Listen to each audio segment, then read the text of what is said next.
I'd rather spend it. I think of a few ways. But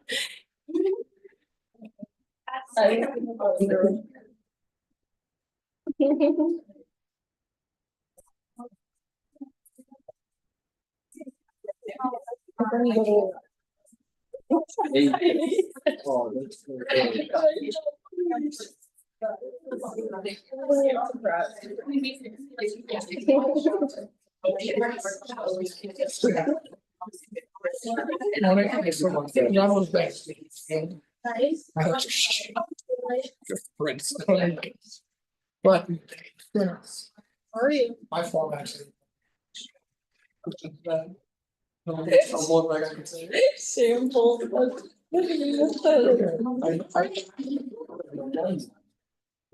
How we doing? Morning, good morning. Y'all getting here? Monday, feel like we spent the weekend together. You did. Good job being there. Practicing things up. We'll talk about a few things here. Let's start with prayer and then jump into what's happening this week. In the Father, Son, Holy Spirit, amen. Thank you, Lord, for a new week. Help us, as this is a very busy week. Let's just work hard, prepare, and support one another to learn well.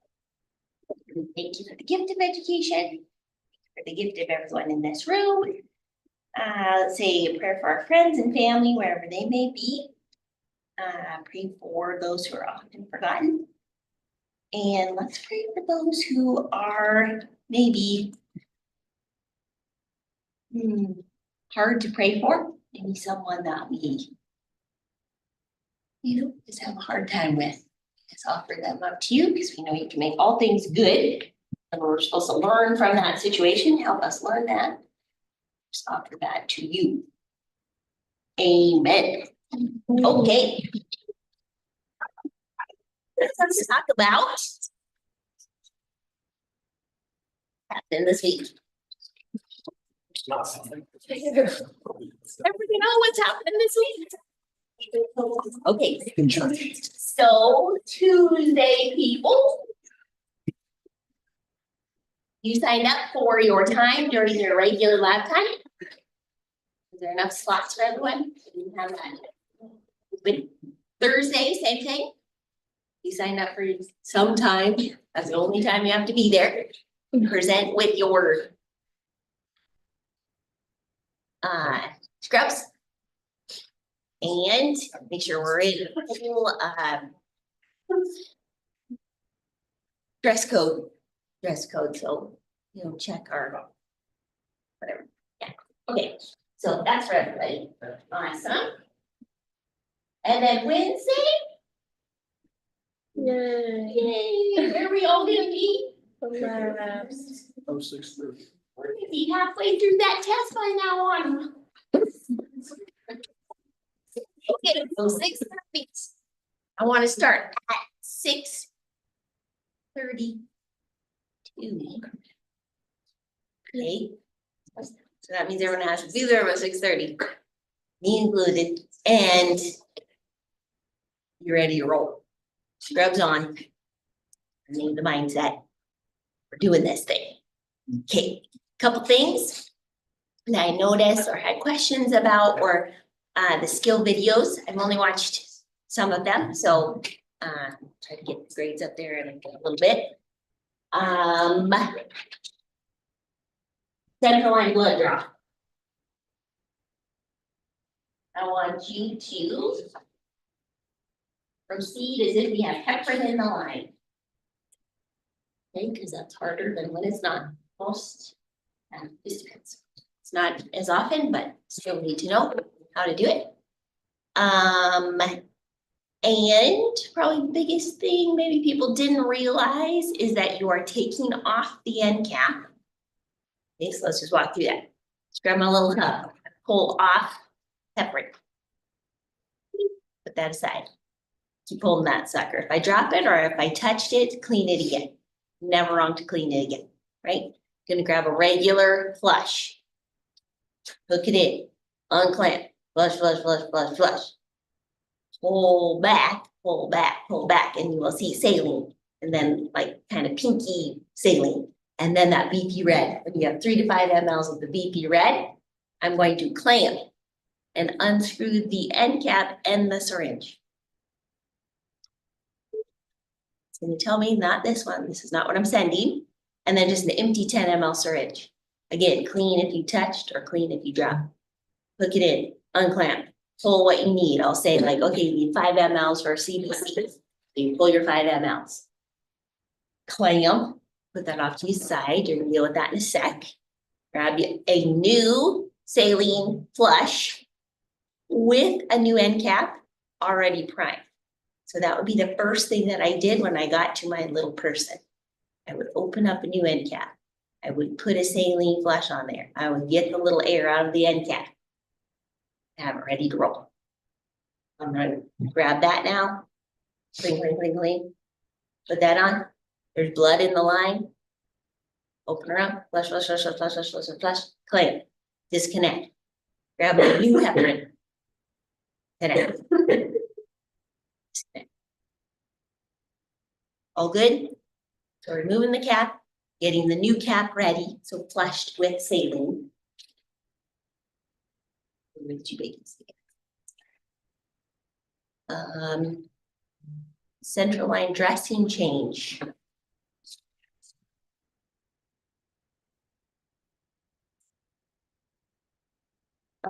I want you to be sure you start at the insertion site. You may have to designate one hand as clean or dirty, not sterile, in that ours, we don't have a securing device, so you might have to hold that. Then you're going to start at that insertion site, work around in that circular motion, never to go back over to the insertion site. Let it dry. And then we have the little chlorhexidine patch, that's when you would put that on, but we don't have those. Just know in practice, that would be awesome if you did. Helps prevent infection. You still can see the insertion site with that on, and then the off site would go over that, the clear dressing. And then you're going to clean each of the little lumens with alcohol. Go down, make sure it's clamped up, and you're going to change the end cap. So same thing, the end cap has air in it.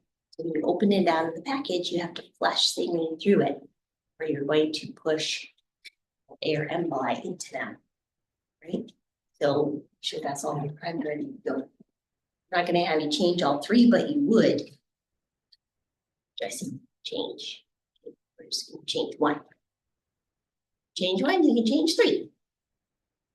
Okay, all right, PCA. Okay, where to begin with that skill? We're going to begin by looking at your order. So you're going to have the little oval part to take into your bedroom to do your first and second checks, probably there. And then you're going to wheel into the patient's room, check their IV site, assess them, get vital signs and pain assessment. You have to decide, is this even a good thing for this patient, appropriate at this time? And check patency of your IV. You don't want to wait till the end to do that. Just check patency. Now, I'm going to grab my normal saline, prime it all the way to the end. Don't put it in the pump. You're just going to hang it up there, ready to go. And I want you to transition over to the PCA. That is the most important thing. You're going to verify that one more time that it is what you have ordered here. Then you're going to start going through programming it after you connect it, put it in, start answering your questions, and then prime with the pump to where? To the Y. Okay, so at the Y, that's awesome. Well,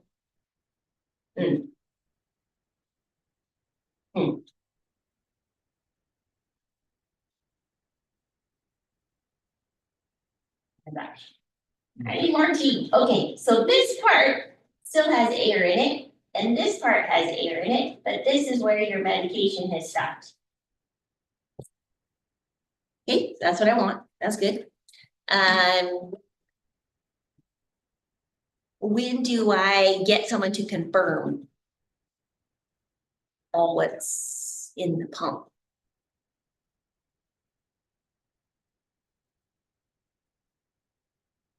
After you primed it. Yeah, after you primed, then you have to get back to your mode screen, set that up. And then before you're going to press start, you gotta have someone check it. Right, and they're looking at the order and looking at what you have set in the pump. And then once they say, okay, I would take my saline and put it here and flush saline to the end here. And then look it into your patient. So all of this is not to your patient. Okay, until after you get that last little portion of air out, then hook it in, press start on your PCA, hand the button, and then go to your pump, set your IV fluids. If you set your IV fluids first, it's just beeping at you, beeping at you, beeping at you, when I want you to be focused in on your PCA.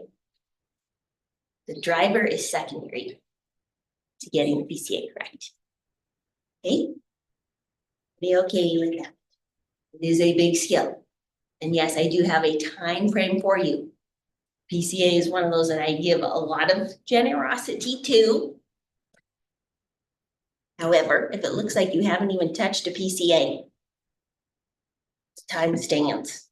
I'm like, should not take us an hour to do this. If you don't even know which end is going which direction, which I don't see that happening because you all were in there practicing, then I'm going to stick to that time frame. But if it's just that you're trying to be safe, cautious, and you know what you're doing, but you're just taking your time to do it right, that's always my goal. Time is not my goal. That will come. Safety is my goal. Okay, so I have to put a time frame on there, but that skill, it's like 2 skills in one, and it's really high stakes. So just take your time and don't think about the time. Good. Primary and secondary, it's also 2 skills, right? You're hanging your primary and you're hanging your secondary. Foley catheters, and you have those out. So should I have those out? I do. Everybody feel okay with them? Okay, just remember sterility, hands above the waist. Above the waist, whatever we're doing for sterile technique, we need to be above the waist. I was wondering, what do you want from drains? Drains. Because you had that on the little list. I don't know if that's a skill. It is a skill, yeah. Yeah, basically, you're just cleaning, you're taking it off. You know, it's a drain sponge that fits around whatever drain we're talking about. And then you take it off, you look at the drainage, you assess the site. And then just usually it's sterile saline that you're cleaning with a little Q-tip, getting the crusties off, and you know, it kind of gets a little bit gunky. So clean that off, replace the sterile drain sponge without touching the little inside. You're just wearing regular gloves.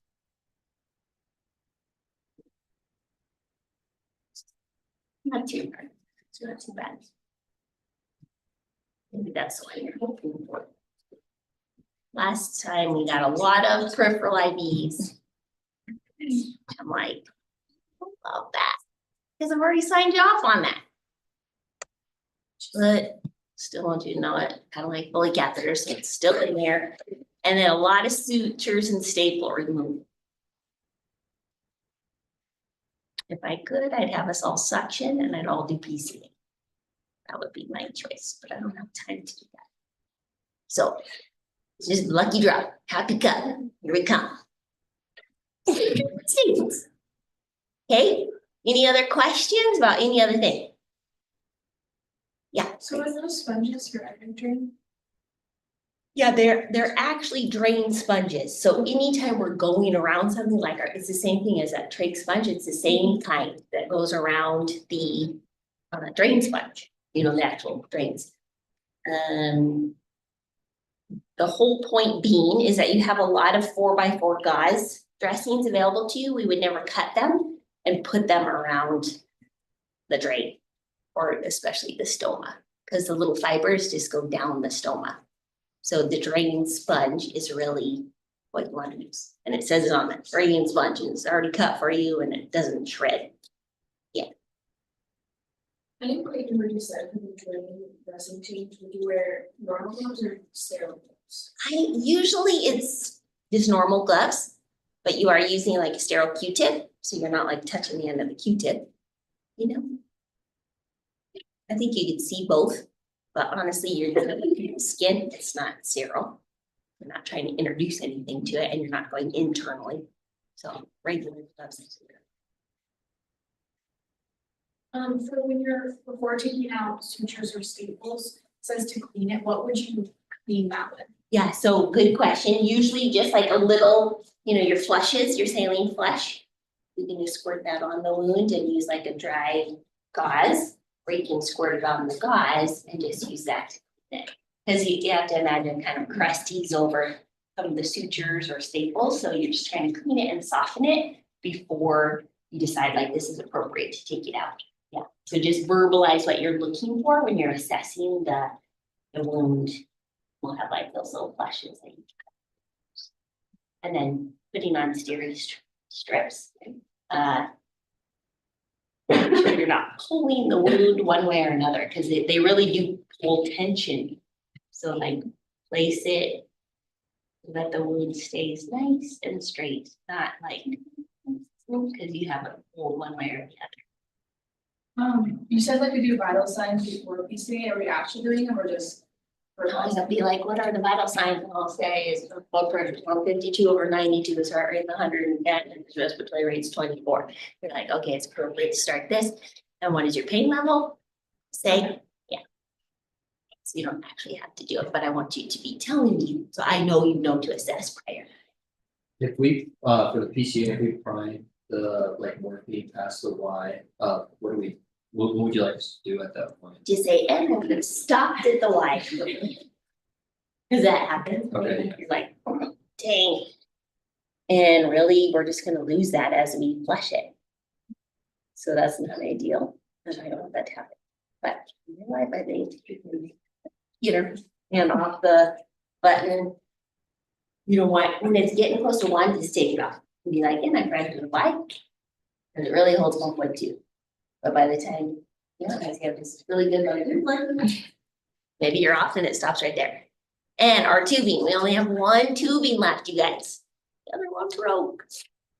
So can't see, right? So it's clear and it's already got fluid in it. So we're gonna try to like pull that fluid out so that you can actually see where it is.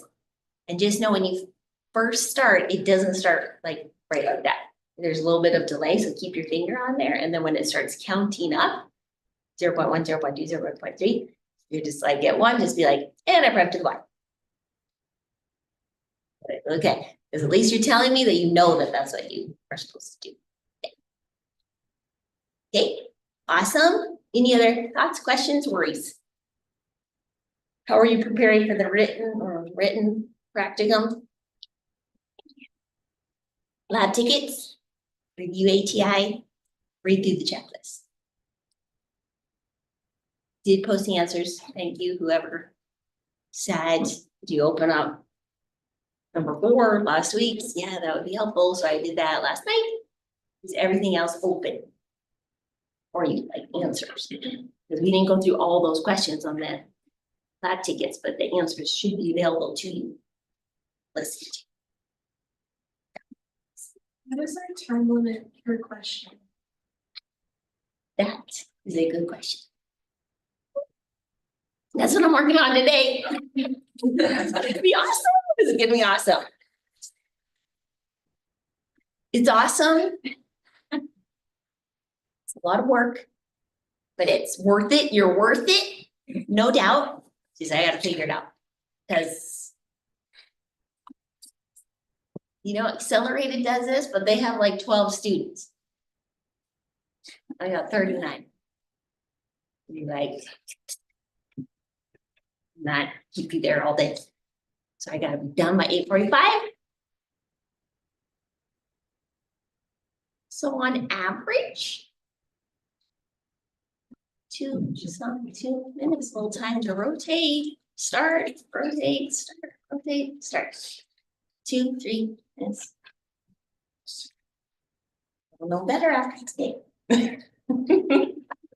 It's all good. It's gonna be so good. It's gonna be so good. Yeah. Did someone else have a question? Yes, did you have your hand up? No, okay. Amber, no. Also a good question.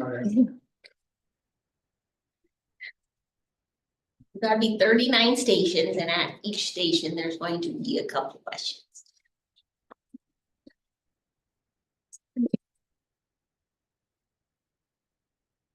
That's the plan. That's the plan. No, it does work. It just takes. All right, any other thoughts? You want to jump into lower respiratory? Oh, if you haven't replied to the videos, please do that before your lab time this week.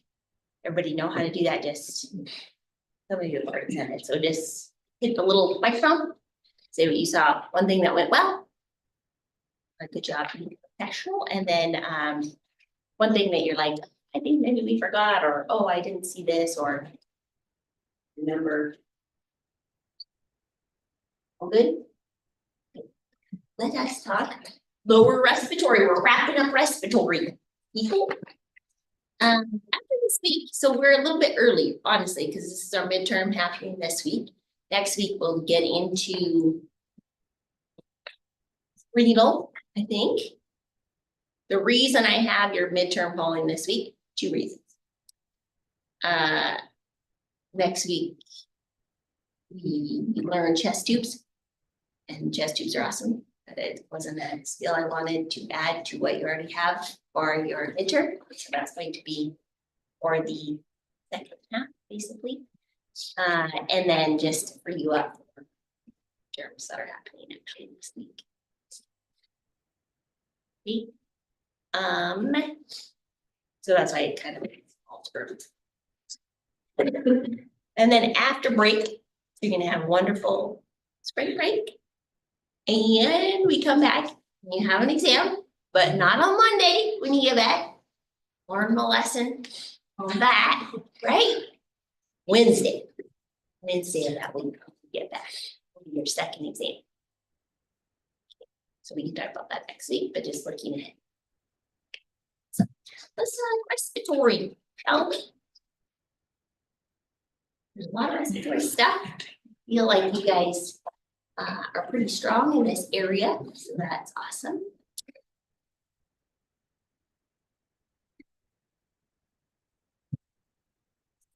Do some scenarios for what you prepared for today. Does someone else want to read a little scenario? There was a 28-year-old patient who presents to the ED with dyspnea and audible wheezing. You assess the patient to find respiratory rate 32, heart rate 118, blood pressure 130/76, O2 sat 88% on repair. He states that he recently got over a cold and went out for an early morning run for the first time about a week. Okay, so if I had you highlighting things, thank you so much, Peter. Look, what kind of things stand out to you as abnormal? Dyspnea. Easy. 88%. Yes. Okay, so that's 88% on room air is not normal, right? Anything else? Respiratory rate of 32. Heart rate elevated. Okay, awesome. So all those things. One more thing that you just be like,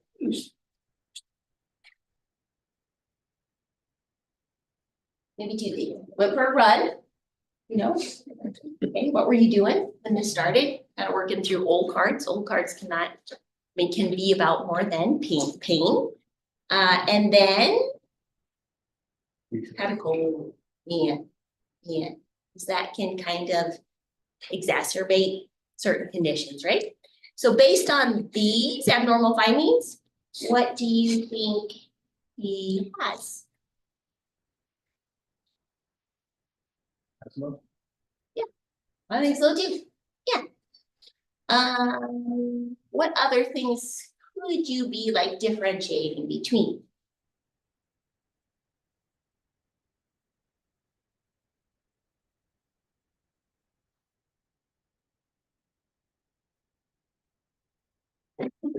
Like what honed in on the old asthma?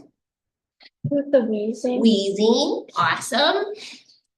Where else might we hear wheezing? We're gonna talk about it next. COPD. Yeah, this is a 28-year-old gentleman. They can have COPD. I need a little bit more information about that to lead me to that conclusion. He also just went for a run, so we know that can be a trigger for asthma. And after a cold, this is so classic asthma, right? You're like, can you just make it just like this on the test? Try. Pneumonia might be another one. You hear wheezing with pneumonia. What else might you hear with pneumonia or assessment data? Crackles. Infectious process, a cough. Fever. And that phoretic, when they take in a deep breath, like fatigue. Those kind of things stand out to me for pneumonia. This stands out to me as asthma. Okay, so all classic things, awesome. The primary care provider has assessed Caleb and has ordered ABGs, chest x-ray, PFTs, and sputum culture. Caleb's medical history includes vaping times 4 years and a recent asthma admission 4 weeks ago. Okay, that should be a clue too. Like, this is someone that we're seeing more often, or, you know, has had exacerbations recently. So maybe we are not well controlled right now. You know, could be related to just his cold, but to something like we doing what we should be doing with our inhalers. We understand, you know, triggers, that kind of stuff. Which test is most accurate for diagnosing asthma and its severity?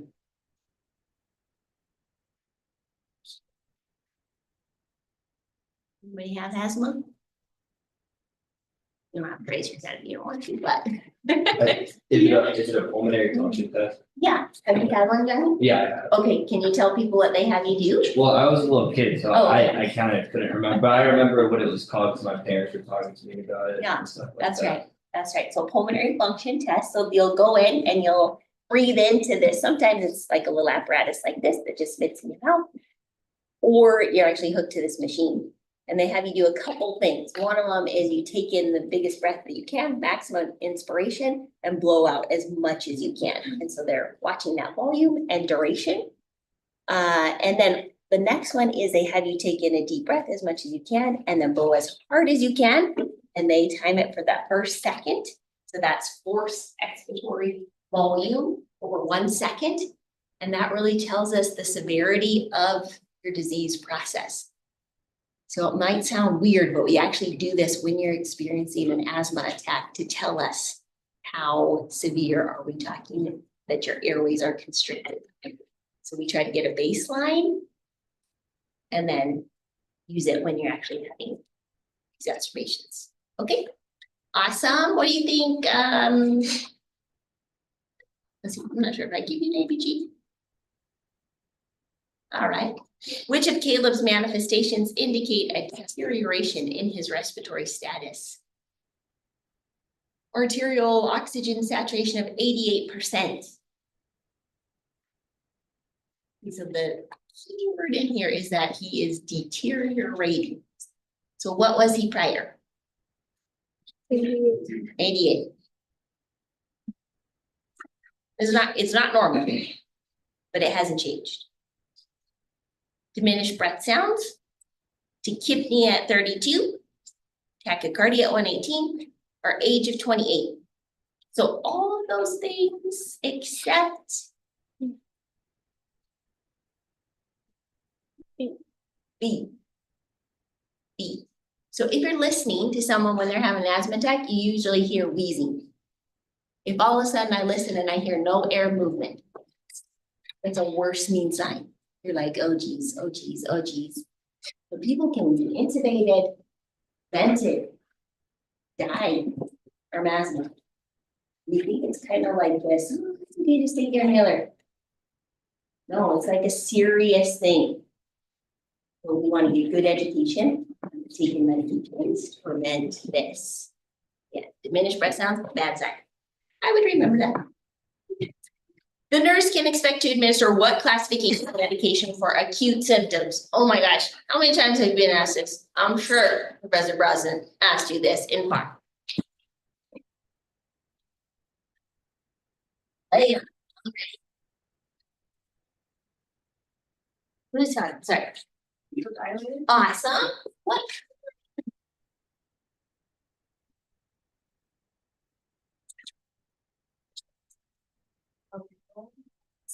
What kind is albuterol?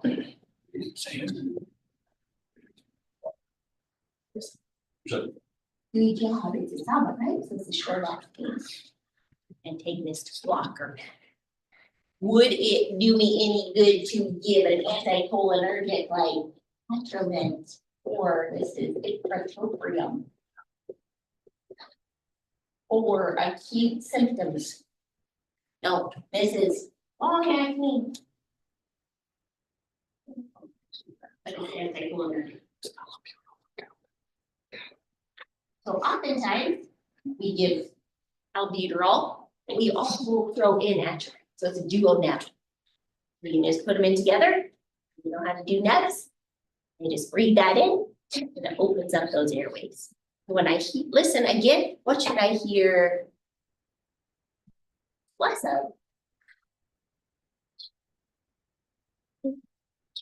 Less wheezy and more actual breath sounds, moving back and forth. Awesome. Okay. That's awesome. Adverse effects of bronchodilators. Elevated heart rate. Our patient is already at 118. We expect him to go up. How might he feel? Yeah. Restless and jittery. Ticky. Yeah.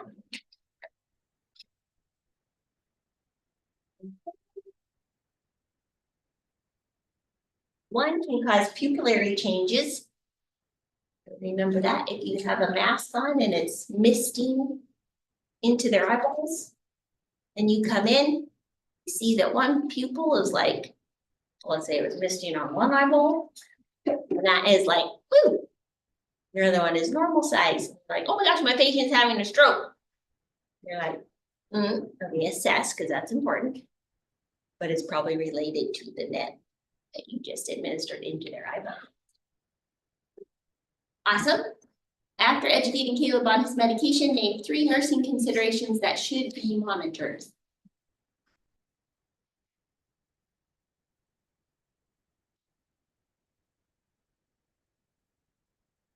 Here you go.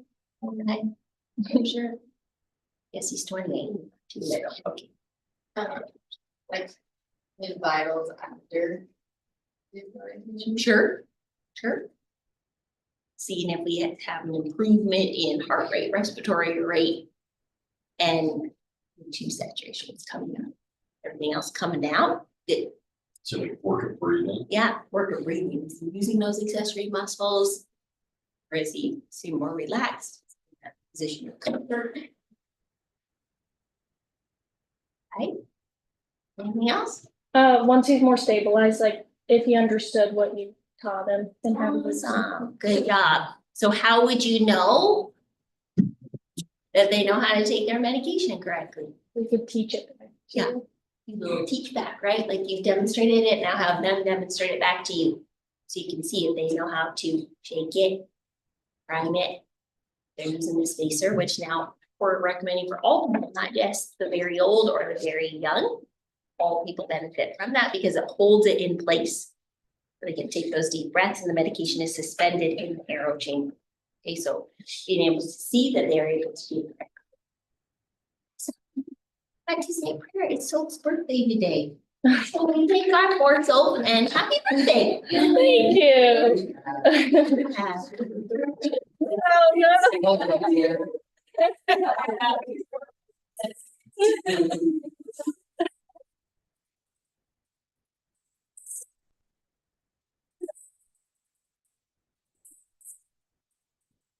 Cupcakes for everybody. I mean, not everyone's, but this time brings cupcakes for everybody, right? Yeah. So I see all of you on your birthdays. Which one is it? Oh, old are you? 21. Mhm. Woohoo. Oh my gosh. Here is his first ABG. Right, so he's got a pH of 7.5, PaCO2 of 27, SaO2 of 66, and a bicarb of 22. How would we interpret this ABG? So is it acidosis or alkalosis? Oh, alkalosis.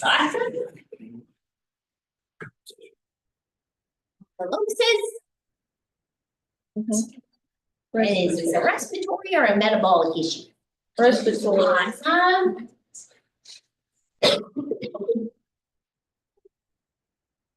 What else concerns?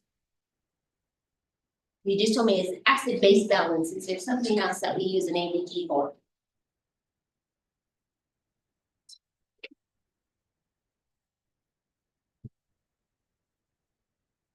Yes, there's two things we use an ABG for, acid-base being one of them, and oxygenation being the other one. Do we have an oxygenation issue? Yes. Yes, is it,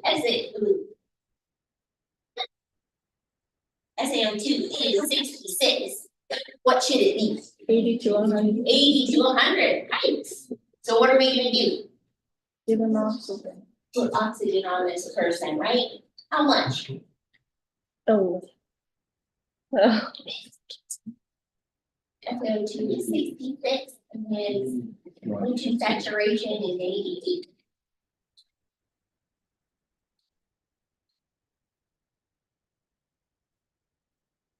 What do you think? Yes, okay. Like, do I start high and just put them on the breather on, or do I start like low? Let's start with 2. Like 2 liters, awesome. And then I'm gonna watch just within a couple minutes, see if it starts to come up. If not, I may just go another. Put a little humidification on. Yeah. Awesome. The O2 sat is 7. Good night. Good night. Don't start here, people. Get that non-rebreather on. Okay? Yeah. If his oxygen saturation, right? And his, this would be like. Yeah. Okay. All right, what is your interpretation? Awesome. What is the underlying cause? Why would we have him be in respiratory alkalosis? Think back to what his vital signs were. He's breathing off the carbon dioxide. Breathing at a rate of 32. So he's breathing off that CO2, so it's low, which makes his pH low. Right? If he continues down this path with no intervention, is this the ABG that will stay? No, people cannot sustain a 32 rate. Eventually you'll see his respiratory rate decrease. His effort will be a lot, but it will decrease. And then we will move into a respiratory acidosis. Hanging on to that CO2. When you breathe it, that's an entity. That's a word. Okay. Potential irritants of asthma include dust, mold, cat hair and saliva, cockroach particles, Ew. right? Smoke, exercise. Yeah, it can be all sorts of allergens, right? So you just have to figure out what the trigger is for you. Could be exercise. Right? Yeah. Okay. Any questions about asthma? Everybody feel good? You'll know what PFTs are? ABG interpretation, treatment. Okay. All right. You want to chat for me? Joshua is a 49-year-old patient, presents with episodic dyspnea, purulent sputum, expiratory wheeze, and inspiratory bronchi. clubbing of his fingernails. Josh's blood pressure is 138/80, heart rate 100, respiratory rate 22, O2 saturation 85%, temperature of 99.0. Medical history includes smoking 3 packs of cigarettes a day and has recently cut down to 1 pack a day. Okay, so what things stand out to you for this gentleman?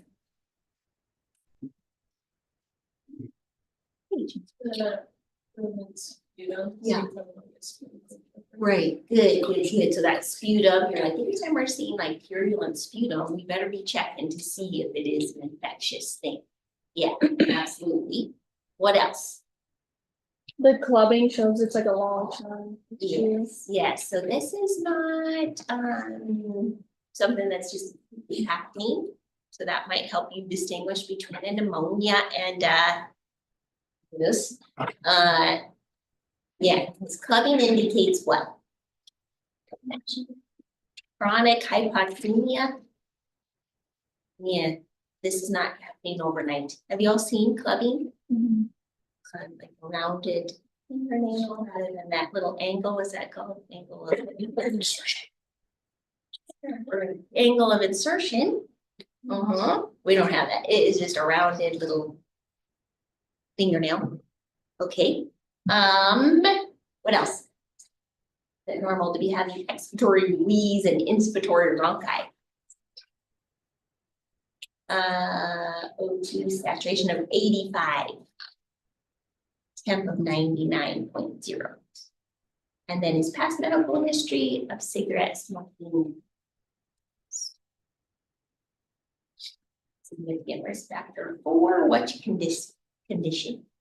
COPD, lung cancer, every kind of cancer we have. In relation to this one, COPD. All right. What diagnostics do you anticipate other than the sputum?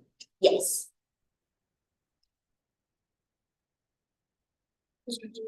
ABG, Chest X-ray. chest X-ray.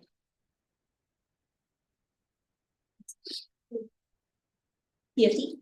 Sure. Looking at his AP diameter. Right. Just physical assessment, right? So what we have happening here is COPD. So you've heard a lot about this chronic obstructive pulmonary disease. It is 2 disease processes together, sometimes equally evident, sometimes more one way versus the other. So what 2 conditions do we see with COPD? Emphysema, which is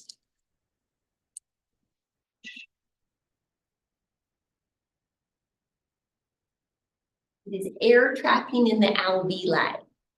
So air gets in there because of constriction or stiffness. It's not moving. We have air trapping, so the alveoli get very stiff and distended. On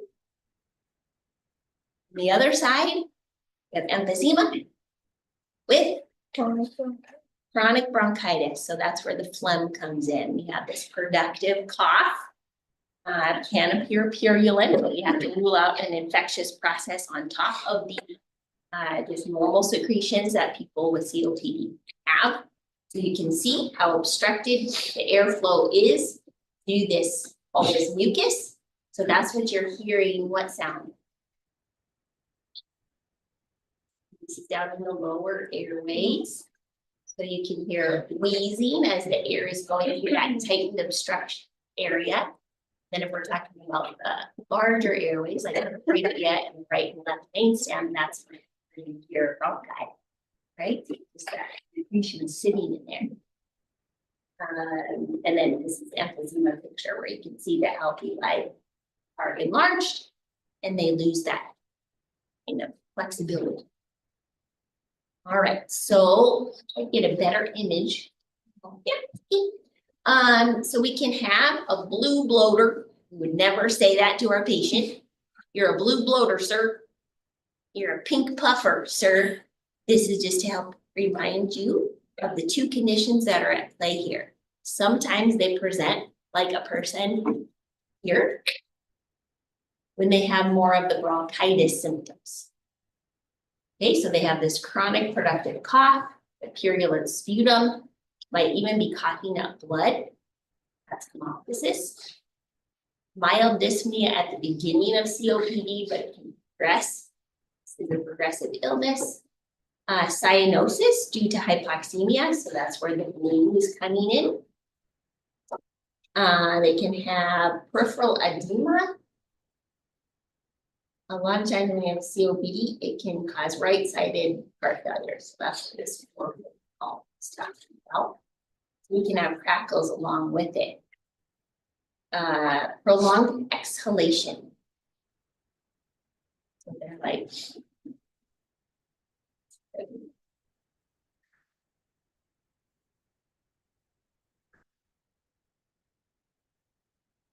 Not a normal kind of respiratory pattern. They can be more on the obese side.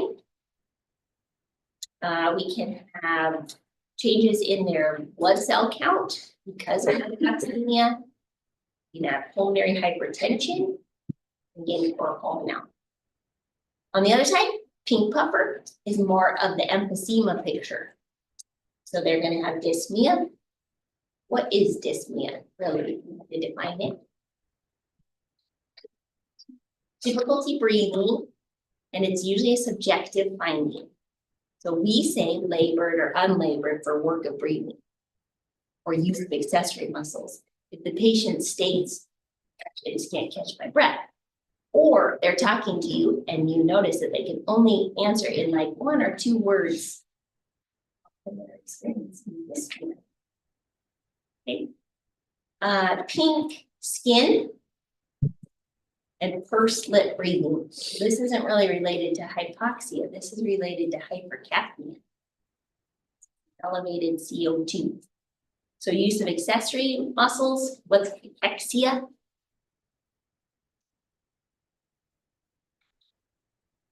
Look at him. Active. Meaning he is skin and bone. Yeah. All his energy goes towards breathing. So nutritional intake will be really important. Small, frequent meals, high protein meals that are going to help this person. They just are burning through a lot of calories. Hyperinflation or a barrel chest can be apparent. Decreased breath sounds because of that air trapping. You just don't hear that air movement. Tachypnea, increased respiratory rate. Pneumothorax. Yeah, because of the stiffness in the alveoli, they can actually burst open. Fragile. And weight loss due to work of breathing. Okay, or you can have a combination of both. All right, so what is the consideration of oxygen therapy in COPD patients? You know this, so this is so good. Usually I have to teach this, but I think you know it. So tell me your understanding of what drives us to breathe. Let's start there. Oxygen or CO2? CO2. CO2. So when my CO2 gets off, my little chemoreceptors in my carotid and my aortic bodies pick up. They're like, we're hanging on to CO2 or we're getting rid of CO2, whatever direction we're going. And then we adjust our respiratory rate or volume. That's cool, right? COPD patients can't do that because they live in a state of chronic acidosis, meaning their PaCO2 levels are always high. So their chemoreceptors do not pick up on that anymore. They're like, I don't know. It's always high. So their respiratory rate doesn't change according to that. Because they are just always high. Right? So let's say their PaCO2 is 55. They just stay at that. So their little brainstem doesn't say take in more breaths or breathe deeper to get rid of some of that. Their drive is all oxygen. So their little chemoreceptors are picking up on hypoxemia.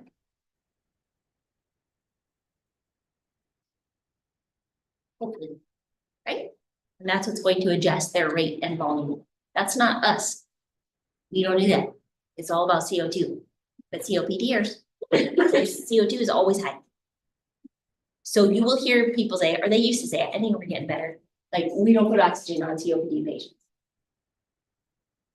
That's crazy, because hypoxemia causes cell death. Every cell needs oxygen. So we would never withhold oxygen from a COPD patient. We're just going to be not aggressive with it. We're going to keep their stats 88 to 92. That's what your order will be. Maintain O2 saturation 88 to 92%. Whereas you and I, it would be like, maintain your O2 saturation above 95. So we can use less oxygen to get us in this range. Will help us. We jack them up onto a non-rebreather at 15 liters and walk away. Hopefully, their little drive to breathe will be diminished. So that's the caution, but it doesn't mean that we don't give oxygen. It means that we're going to start at much lower volume. Okay. So Josh's ABGs are, his pH is 7.30. Is that acidotic or alkalotic? Acidotic.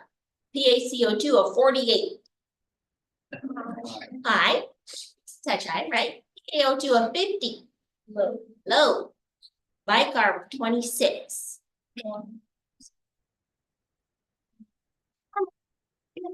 Okay, so what are we calling this?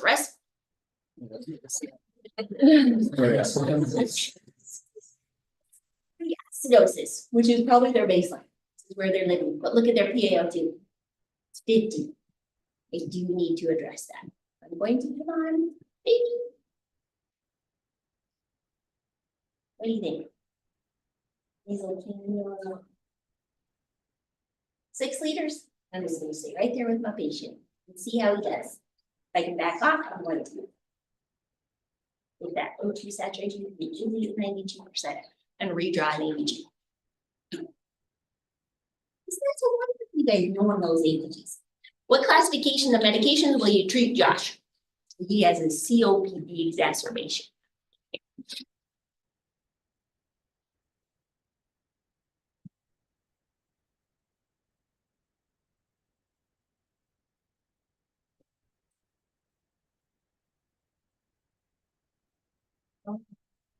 Bronchodilator is awesome, so same thing, we're gonna use this business.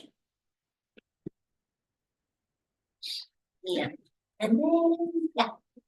Like, steroids. Yes, okay, so tell me about corticosteroids. Steroids are amazing. Amazing, in that they do what? Say again? Yeah, they're anti-inflammatory, right? So they reduce swelling and inflammation, which is awesome. They're like a godsend. Long term, not so much because of complications, but in the short term, yes, these people may need on long-term steroid therapy. What things do you have to watch for when someone is on steroids? Who's that? Glucose, awesome. So we're going to be checking people's glucose, even if they have no history of diabetes, because we know this checks people's glucose. Retention. Increased risk of infection. Yes, so that risk for infection where it's kind of masked. So they may not spike a fever of 101.1 when they're having a fever. They may just bump to 100 and you're like, oh, so we got to be looking for infection that may not present in a typical fashion. They can be really far down the road in infection without us knowing it. Yes, those are biggies. Okay. Anything else? When they go home, what is the end of? So I was gonna say, make sure you wean them off. Oh, For yeah, pregnant, yeah. So if we're on IV and we transition to PO, we don't want them to abruptly stop, right? It's always a taper. That's kind of been up for research lately, so still tapering, but just know like that. May change. What education will you give Joshua? Taper off medications. Take your inhalers as ordered. What kind of inhaler is he going to be on? Here's on your lab ticket, number 3. Maybe 2 ONABs, but that's more like an acute thing. I'm thinking of something he's going to take every day. It is a powder.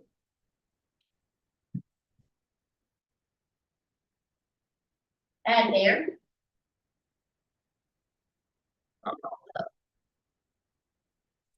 Brand name, I don't know that. Thing for that. So that's the disc inhaler. It's actually a powder that they inhale into their lungs, and it's for daily use to keep down inflammation. It's not something we would use in an exacerbation like alcohol won't have effect. Okay, it's a much more longer onset. Okay, moving on. Madison is 2 months old, presents to the pediatrician office for the 3rd time in the last month with tachypnea, persistent cough, wheezing. All right, you're like, no, cold. Something. Madison's father states that she doesn't seem to be growing. Okay. Isn't pooping. That's odd. 2 months old, they eat, poop, and sleep. And are adorable. Doing it all, right? When she does have a bowel movement, it appears greasy and foul smelling. Oh my gosh. We have now moved into like, oh, tell me more about that. And to be even more classic, it would say, he states that when he kisses her skin, it is salt. What is this? Cystic fibrosis. So classic. Okay, so what are nursing diagnoses that would be part of Madison's plan?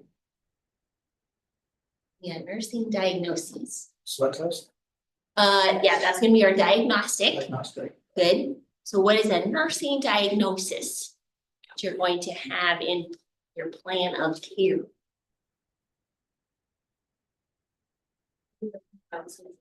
Yeah, absolutely, right? So nutrition, usually less than body requirements because she doesn't have any pancreatic enzymes to break down the food. So this is not just a respiratory issue. You have to understand this affects the respiratory system, the GI system, and the GU system. So many people who have cystic fibrosis are unable to bear children. So because of just its accumulation of mucus everywhere. Okay, so top one I'm thinking of, airway, ineffective airway clearance related to previous thick secretions. That can alter a respiratory pattern. Puts her at risk for further infections, growth, and nutrition. Absolutely. People with cystic fibrosis usually did not survive into their 20s. Oh, we have a little bit more to offer, thank God, right? So what kind of things do we do with squeezing? Sweat test. Okay.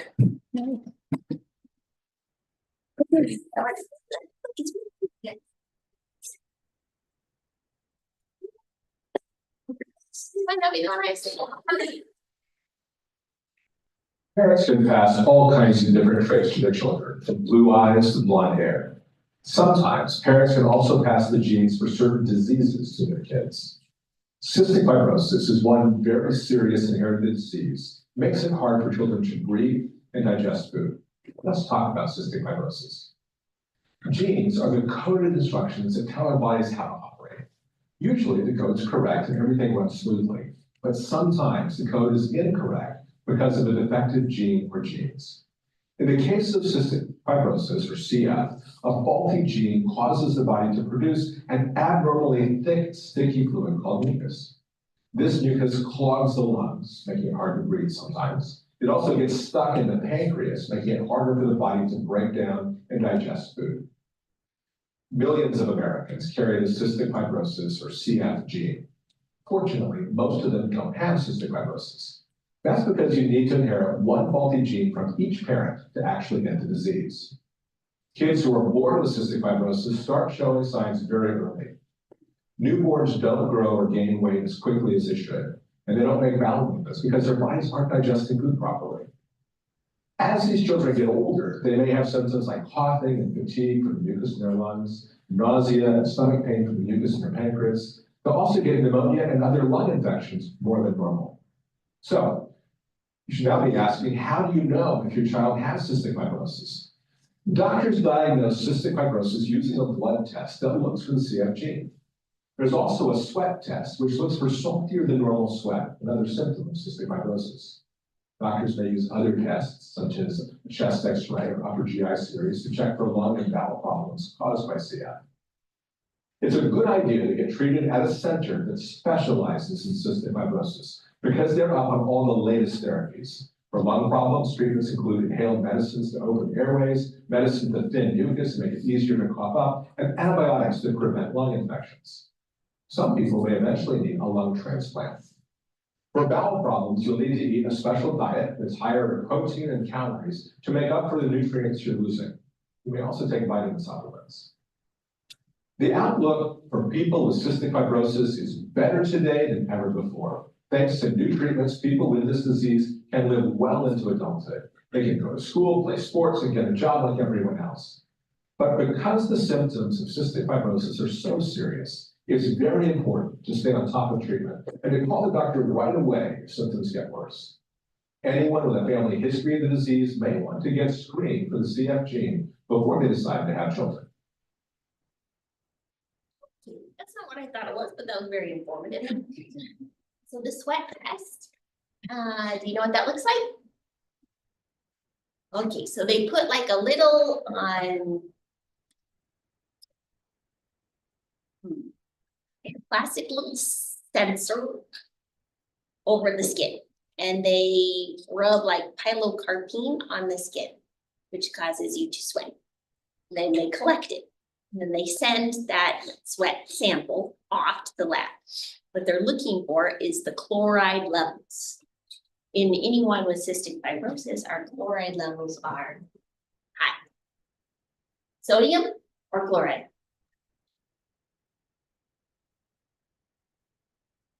Chloride. Chloride is a sweat chloride test. Okay, so you see it on the test. Want to ask, are they checking for potassium, sodium, chloride, or magnesium? Use chloride. Awesome. This is just another little video. I don't know if you can it get into osmosis? I have to pee for mine, but I think. You figured out from a CBC too. No, that's a good question. So it actually has to come, instead of from the blood, it has to come from the sweat itself. Yes, good question. Hey, I think anything above 30 is considered high. Awesome. What medications, interventions do you anticipate? Tell me about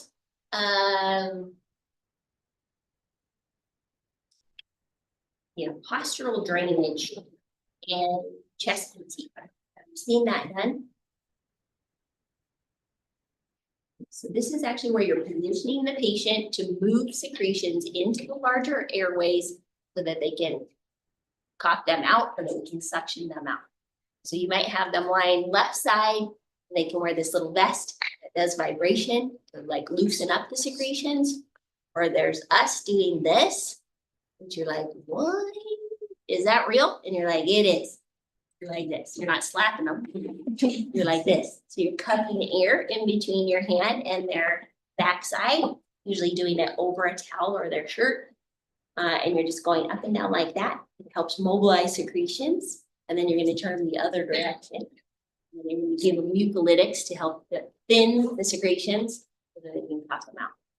So there's actually little vests that they do every day at home that do vibration on them instead of us doing that for them. Okay, you really can do that with anyone that you have like secretions in the lower airway, and then have them deep and cough.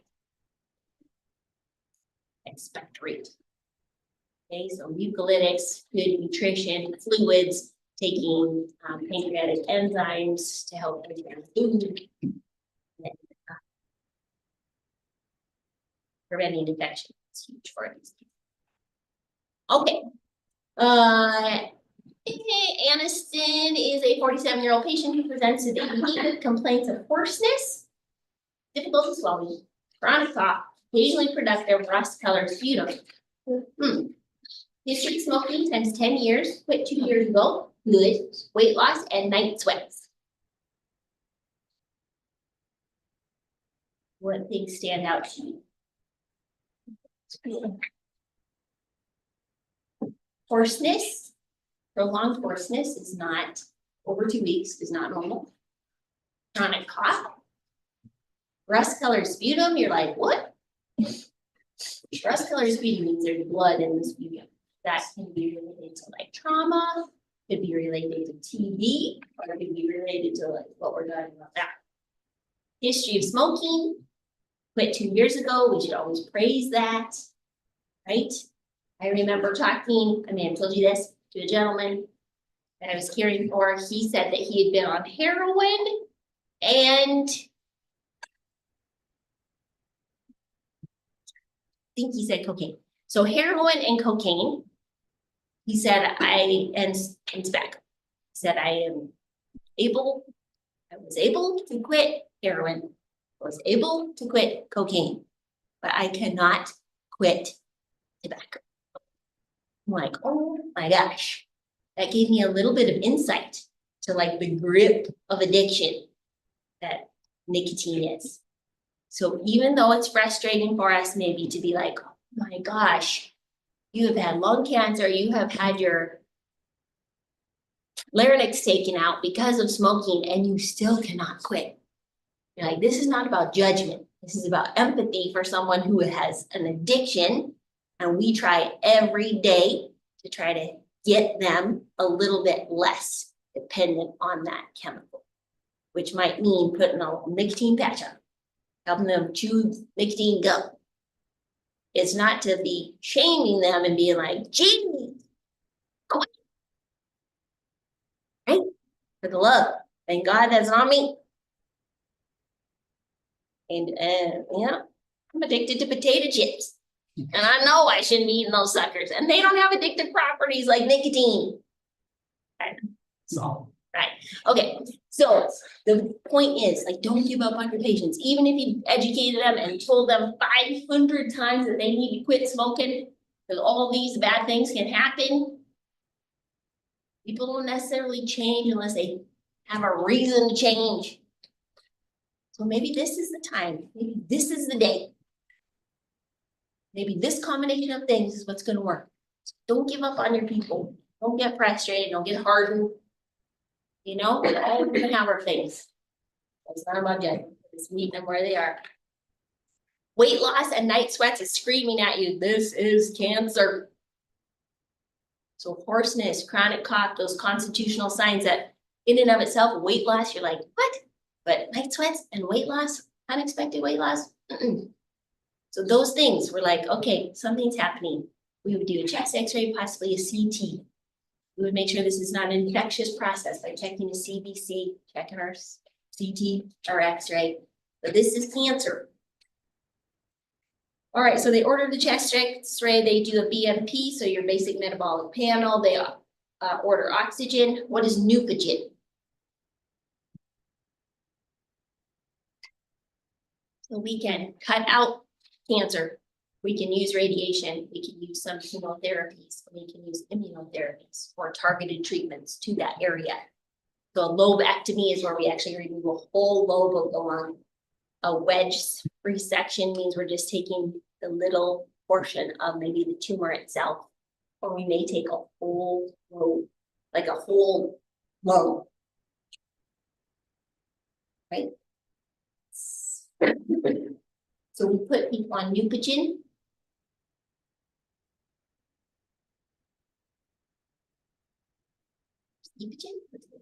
Next week with kidneys.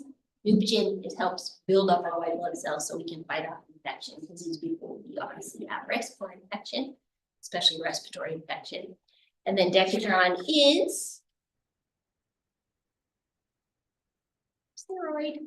So you can do the med math here. I'll open this up for you, but I just want to get to the last little part. Identify 3 risk factors for lung cancer. We just talked about 1, smoking. What would be another?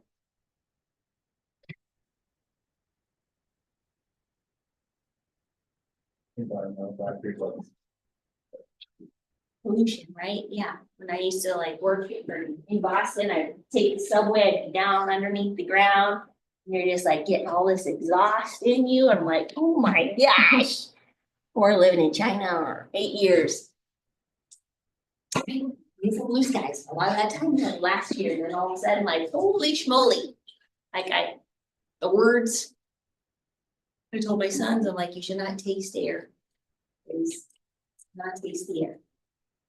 At that point, you're like, what do we do? Right? Exposure to chemicals, toxins, whatever. You know.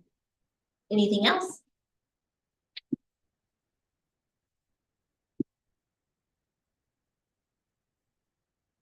Okay. Yeah, genetic components, yeah, sure. So they do a bronch. What's a bronch?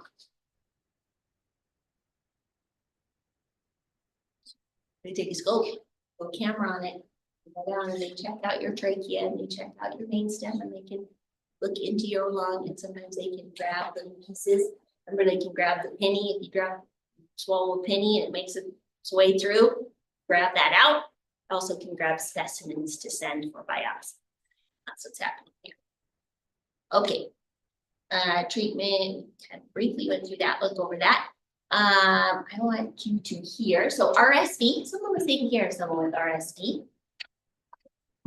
Were you? Can you explain kind of what they appeared like? Yeah, it was like a 3-month baby, so she had a lot of like subsequent retractions and just a lot of like bleeding, weak lungs, wheezing all over. Yeah, it was sad. Yeah, really sad. And we have a vaccine for that. Pertussis. So pertussis is whooping cough. And I'm just gonna play this for you because once you hear this, it's a very distinctive sound as well as croup. So croup is one thing. This is whooping cough. Pertussis. We have a vaccine for this as well. Rightfully, pertussis is kind of on its way back. In fact, people like in their 40s and 50s should probably be getting booster shots because we've seen this uptake in getting this. This is a horrible thing to hear, and if it was your child, it's frightening because they cannot catch their breath. They just continue to cough like this. Where?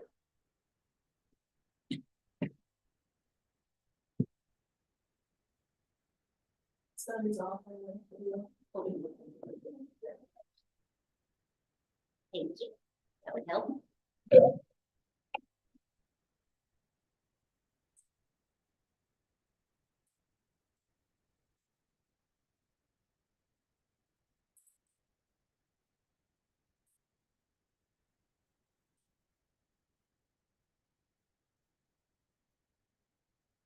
It doesn't stop.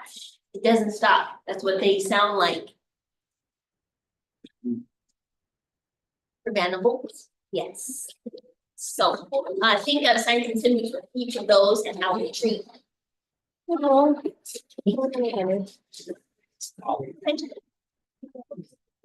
Please.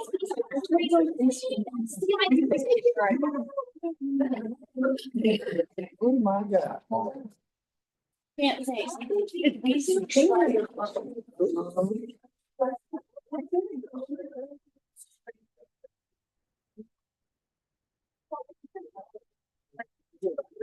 No way. Thank you. Thank you.